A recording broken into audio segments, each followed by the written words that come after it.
Bom, eu sou a irmã Maria da Expectação, eu tenho 31 anos e fazem 14 anos que eu estou no convento. Então, eu vou contar hoje para vocês um pouco sobre a minha história vocacional, como foi que Deus me chamou e, com a graça de Deus, como eu respondi o chamado e hoje estou aqui. Bom, a minha família é católica, mas não muito praticante, né? Meus pais se separaram quando eu era pequenininha, tinha 1 ano, e eu cresci só com a minha mãe.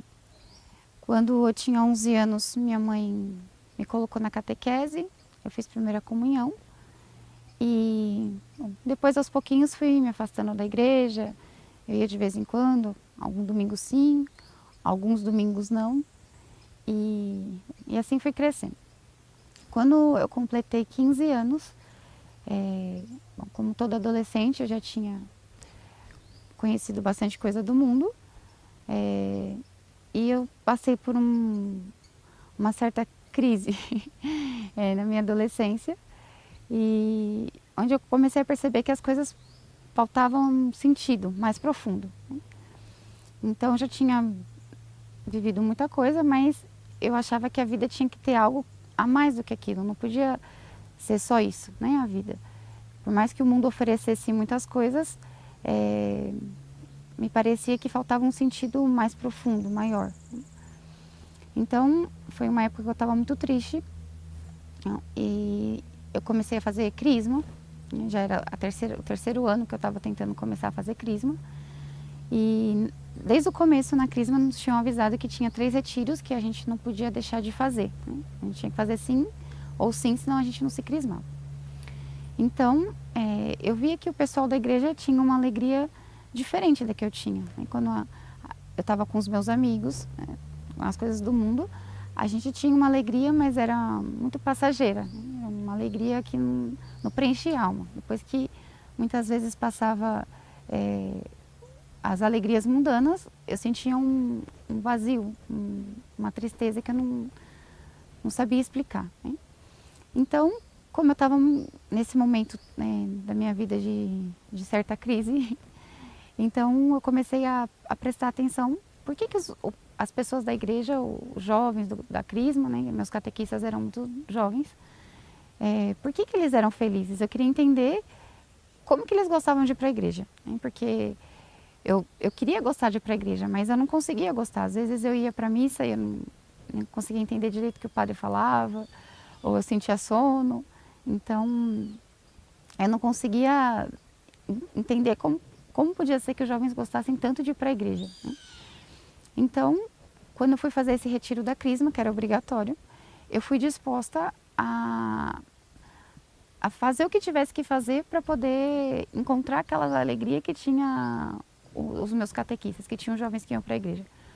E eu lembro que uma vez, né, uma das vezes que eu tinha ido para a crisma, antes do retiro, o meu catequista estava contando uma história, né?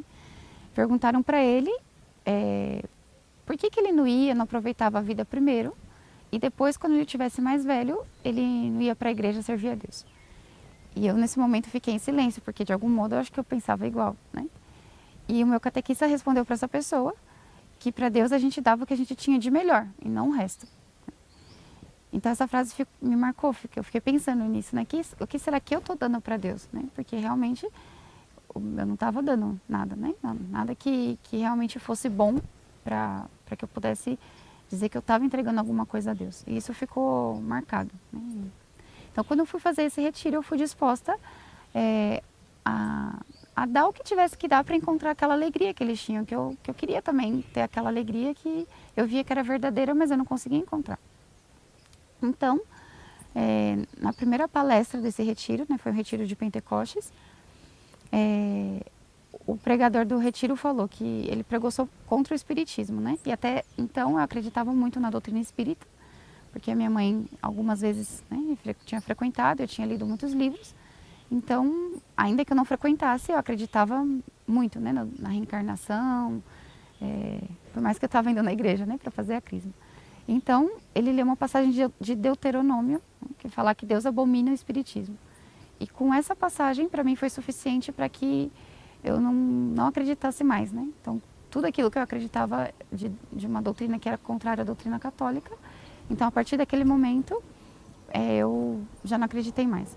E ao longo do retiro, a gente foram tendo várias palestras, e o que eu fui percebendo é que a vida que eu tinha era muito contrária à vida que eu deveria ter se eu quisesse ser uma cristã de verdade, né? Se eu quisesse ser católica.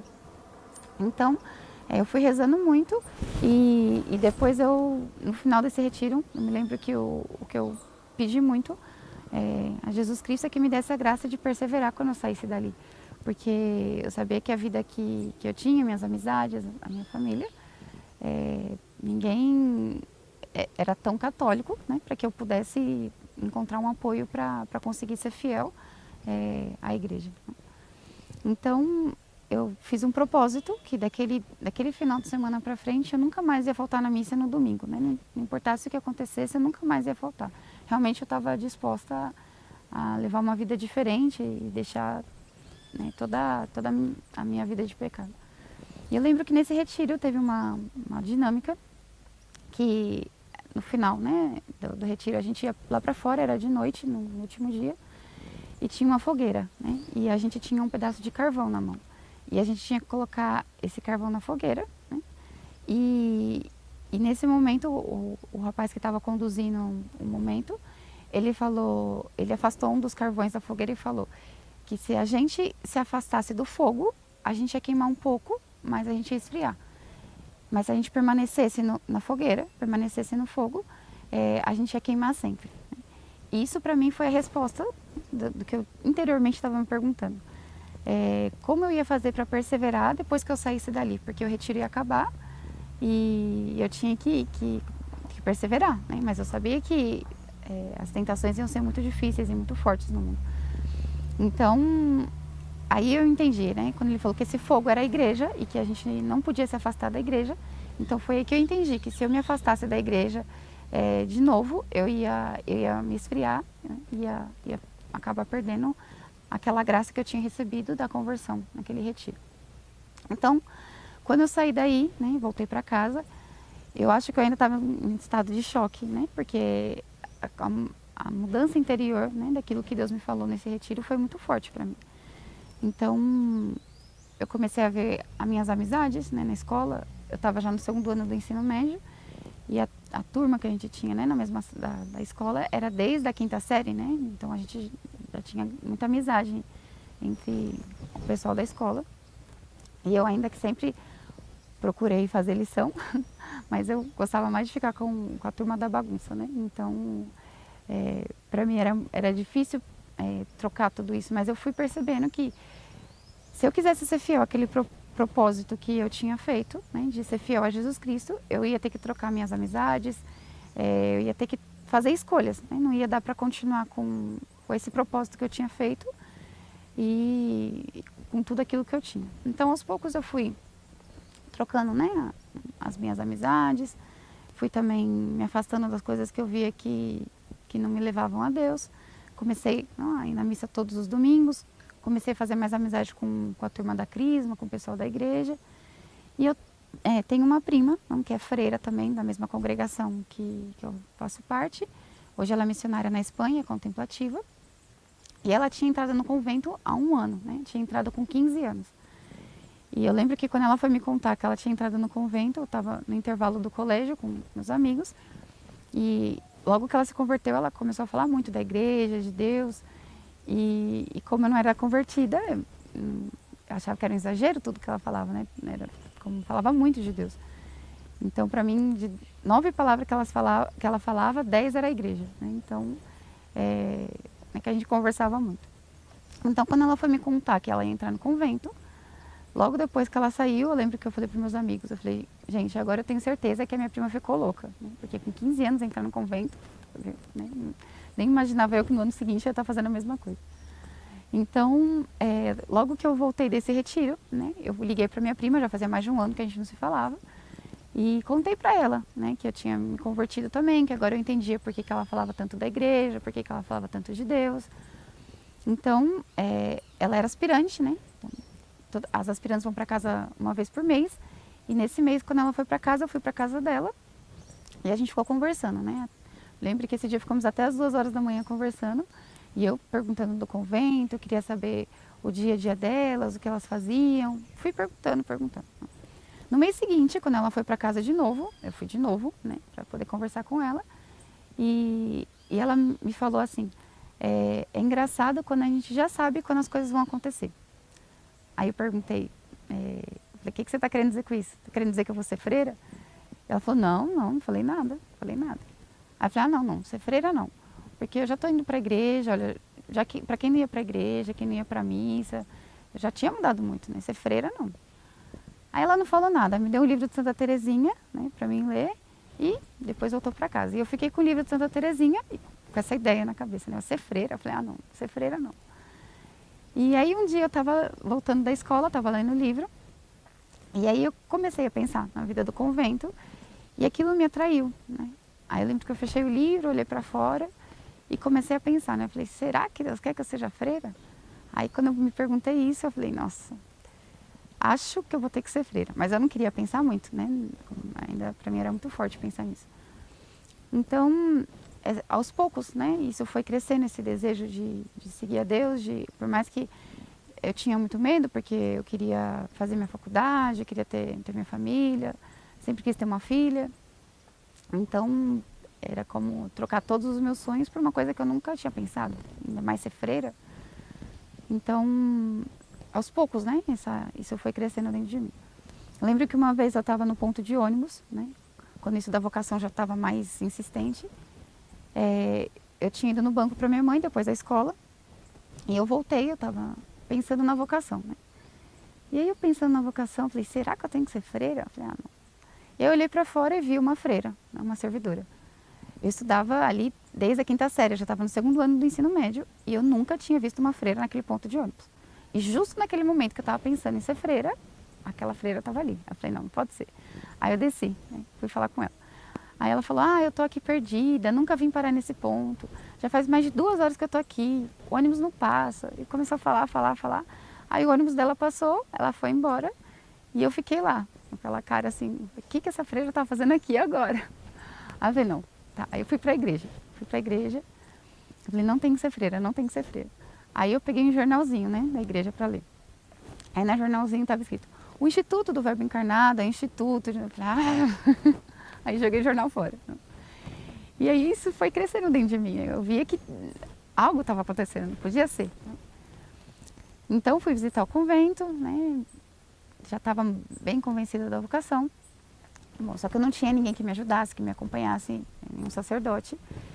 E começou a vir muitas tentações, né? E um dia veio um pensamento assim, que quando a gente está na época do discernimento vocacional, a gente pensa muito na vocação, né? Se o dia tem 24 horas, a gente 25 pensa na vocação. Então eu vi que eu estava pensando muito na vocação.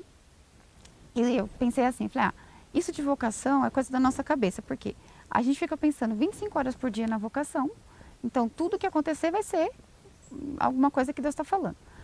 Aí eu decidi que eu não tinha vocação, né? Eu tomei minha decisão, falei assim, quer saber, eu não tenho vocação, eu não vou ser freira, eu vou servir a Deus aqui no mundo, já estou indo para a igreja, graças a Deus, né, não tinha mais faltado na missa no domingo, já tinha, né, feito muita amizade com as pessoas da igreja.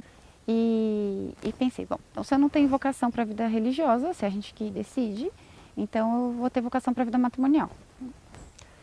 Então tinha um rapaz, né, da minha sala que tinha me ajudado muito logo que eu tinha me convertido. Ele era da Opus Dei, né, então a gente começou a namorar. E era um rapaz muito bom, ele foi falar com meu pai, pediu permissão, né, pra gente começar a namorar e estava indo tudo bem. No final do ano, já era dezembro, isso já estava perto da minha crisma, né? Eu comecei a trabalhar numa loja de vendedora. No final do ano, como eles pegam, né, pessoas para ajudar, porque o movimento é muito grande, então fui ajudar aí no final do ano. E aí eu estava na loja trabalhando e eu não conseguia mentir, né? Era vendedora. E eu lembro que o meu chefe falava, não, mas você tem que falar que a roupa tá boa, que senão você não vai conseguir vender nada. Eu falava, mas a roupa não tá boa, eu não vou poder mentir. Ele falou, mas um vendedor às vezes mente. Aí eu falei, não, mas eu não posso. Então eu fui vendo que aquela vida era muito difícil, né? Então eu lembro que um dia eu tava aí na loja, né, olhando para a avenida, e todo mundo meus amigos passavam para ir para a igreja, e eu não podia ir porque eu estava estava trabalhando, né? Então fui vendo que passava um, passava outro. Ah, você não vai para a missa hoje? E eu falava, não, porque tô trabalhando. Isso foi acontecendo durante essa semana, né? Aí quando foi chegando um pouco mais para o final de semana, eu lembro que esse era uma inquietação, um desejo de servir a Deus, de querer estar na igreja o tempo todo, que eu não conseguia porque eu estava trabalhando. Então, isso da vocação voltou de novo, né? E eu comecei a pensar, aí eu tive que pensar com mais seriedade, né? Então eu pensei que se eu casasse, né, eu ia ter que dar atenção para o meu esposo, né, para os meus filhos, e eu não ia ter todo o tempo para servir a Deus. E o que me fazia feliz era tá com Deus, né? E aquilo eu não ia poder fazer. Então, aí eu percebi que aquela ânsia que eu tinha por Deus não ia ser preenchida com o matrimônio, né? Que se eu quisesse dar o tempo todo para Deus, como eu sentia interiormente que era o que eu queria, eu não ia poder casar. Então, aí eu fiz a minha crisma, né, dia 18 de dezembro, e no momento da comunhão, na hora que eu recebi a comunhão, nesse momento Deus me deu uma consolação muito grande, muito forte, e que ali eu entendi que a única coisa que podia saciar a minha alma era Ele, né? Que aquilo que eu ansiava era Ele quem podia dar, e que por mais que eu casasse, que eu tivesse minha família, nenhum homem ia poder me fazer feliz, né, como eu ansiava, porque eu tinha um desejo de eternidade, e isso era só Deus quem podia dar. Então aí eu tive certeza da minha vocação, né? Acho que foi uma graça de primeiro tempo, porque como a gente não duvida e nem pode duvidar, né? É uma presença de Deus muito forte na alma e que Deus se manifesta de um modo que não tem como você não saber que é isso que Ele quer, né? Então, graças a Deus, a partir daí eu nunca mais duvidei da minha vocação, tive muita certeza, mas eu tinha que, agora tomar as providências, né, para poder entrar no convento. Então, a minha mãe não deixava, né, eu tinha 16 anos, era menor de idade, e ainda estava namorando, e estava trabalhando, né, então tinha que resolver tudo isso. Então, eu liguei para minha prima, né, perguntando o que eu faço agora, né. E a minha prima, logo quando eu tinha começado a namorar, ela falou pra mim, ela falou, isso não vai te completar. E eu falei, bom, tudo bem, mas eu preciso ver, né? Não que sempre a gente precise ver, mas eu era teimosa, então, né? Então ela falou, aí minha prima falou, bom, vai e liga pra madre e resolve com ela. Aí eu liguei pra madre, e aí a madre falou, bom, que eu resolvesse tudo que eu precisasse resolver e marquei a data pra entrar no convento, né? Marquei pra entrar 7 de janeiro. Acho que eu devo ter ligado para ela por volta do dia 20 de dezembro. E aí eu não falei nada para minha mãe, né? Porque senão, se eu falasse alguma coisa para minha mãe, pode ser que ela não deixasse. E naquela época o celular não era como hoje, né? Porque 14 anos atrás.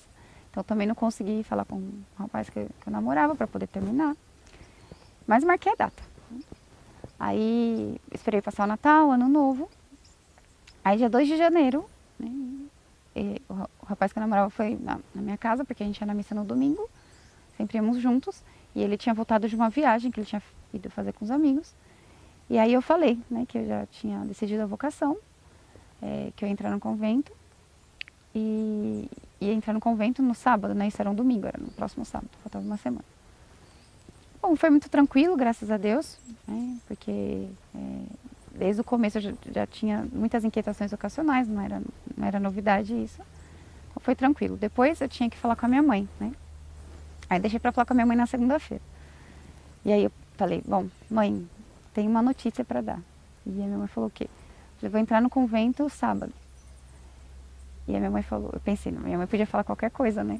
E minha mãe falou, por que você não me falou isso na sexta-feira? Agora eu vou ter que ficar sofrendo a semana inteira porque você vai entrar no convento sábado. Eu falei, graças a Deus. Que ela não falou que eu não podia entrar. Então aí passou essa semana. Foi a semana que eu fui preparando tudo para poder entrar no convento.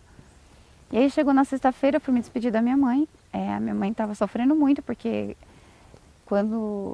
até os 13 anos eu fui filha única, então a gente era muito próxima. E depois quando eu mudei, a minha conversão foi muito radical. Então para minha família foi um pouco difícil isso, né? Então, quando eu fui me despedir da minha mãe ainda tentando um pouquinho, né, fazer eu ficar, Ela olhou para mim e falou assim: você tem certeza que é isso que você quer? E eu tinha certeza, porque eu tinha brigado tanto com Deus para poder não ser freira que eu podia duvidar de qualquer coisa, menos da minha vocação. Aí eu falei: tenho.